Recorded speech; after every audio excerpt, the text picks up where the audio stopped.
copyright notices. If you wish to read, pause the video. The original videos are linked in the description down below. Enjoy. Alright then, so in this one what we're going to be seeing is a very chopped up, edited version of an interaction from Ash, or aka Auditors UK, but he's changed his name to Ash now, but yeah, we'll just call him Ash. A chopped up version of his interaction with the police. I don't know if it's his video or not, but it's on his channel. So let's just get straight into it.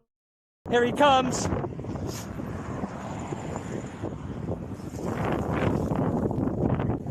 Don't you dare come up to me like that. You have just stuck your finger up to me. I don't get paid enough for that. Stop where you are. Right then, so I don't know what happens in between that massive jump cut. It's not in the original video, so I can only show you what I've got. But he says he doesn't get paid enough to put up with somebody giving him the finger. You should have a higher threshold than general members of the public. That's what you are getting paid for. To take abuse and the possibility of violence. You shouldn't, but you do. This would be a section 5. I'll get into a section 5 a little bit later on. Stop where you are. Am I being detained? I am. I wouldn't touch me. That'd be battery and assault, wouldn't it? What's your issue? I haven't got an issue. Well, you just gave me the bird, so I drove past. Well, I do apologise, sir. So what's your name? I don't have to give you my name. Other people driving past might have been offended at that, so yes you do. Okay then, so we've gone over section 5, Public Order Act of 1986. Lots and lots of times. So it's harassment, alarm and distress.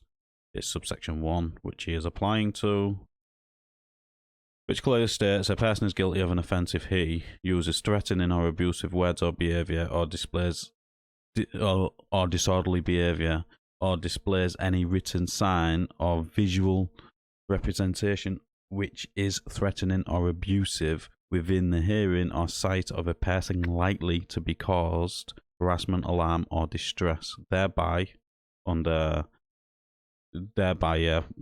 end it there. So this is the important bit here.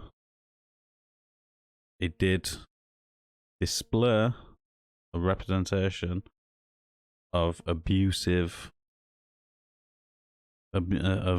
sign, basically. Giving the finger can be classed as this. I think generally you should be allowed to do that sort of stuff under our freedom of speech, because if they limit certain speech, it is rubbing away our freedoms of speech. So personally, I think it should be threatening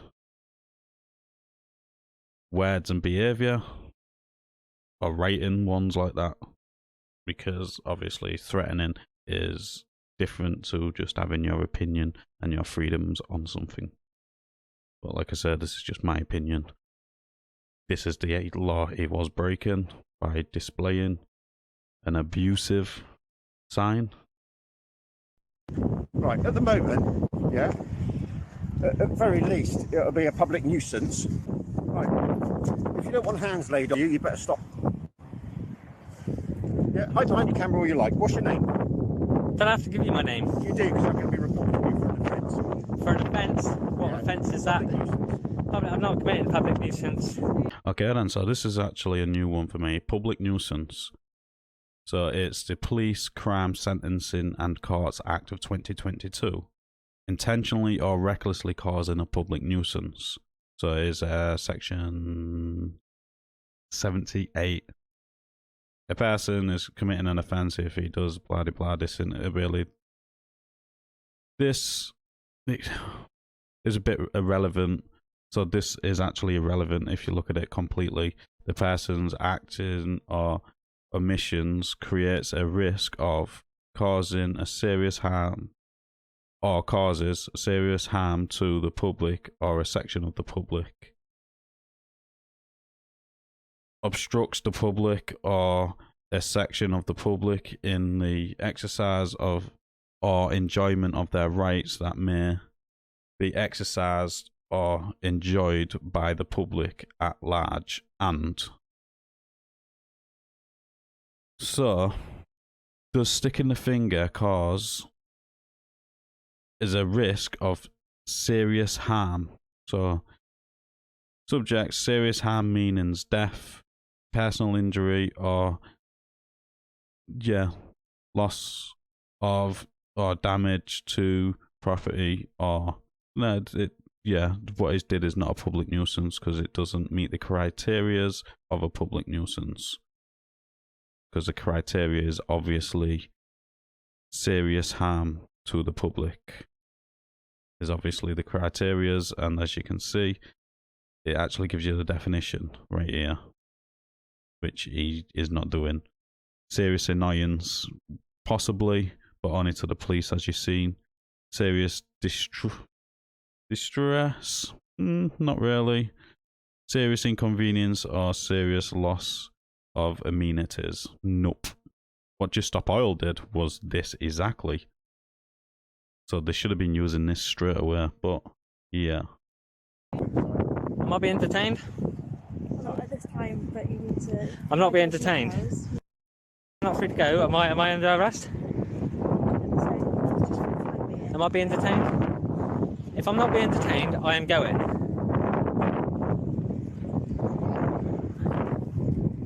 Am I being detained? So sorry about all the jump cuts, that's not from me. I don't know what happened in between these jump cuts, so please do not ask me. He is asking the right questions. Is he being detained? If not, you are free to go. She said he is not, but then there was a jump cut where she's back in front of him saying, you can't go. So he's being detained. It's a simple answer. But if they admit that is detaining him for unlawful reasons, which this possibly is an unlawful detainment, they are opening themselves up for litigation, to be sued or reported to the IOPC and so on. What's your name? 2491. Just to make you aware, my camera is recording. Your camera is going. That's fine. We're in public.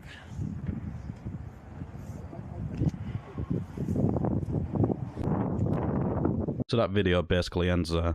I do think the police was wrong in the public nuisance section. I do think they would have got a bit more thorough with a section 5 rather than a public nuisance. What it did is not really a public nuisance. It might be a nuisance to you just because you've took offence to it, but it's not technically classed as a public nuisance, because in a public nuisance, like we underlined, it has to be at serious harm. And what it did was not serious harm or risk to anybody.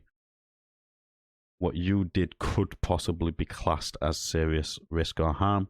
You was driving a bit recklessly around a roundabout to stop him with no lights, no sirens. I can't say exactly what happened because this video looks to be heavily edited to skip out a lot of information to make just the police look bad. So I can't really comment too much on this video. But let us know in the comments down below what you thought of this interaction. As always, like the video, it does open YouTube's algorithm, and I'll catch you on the next one.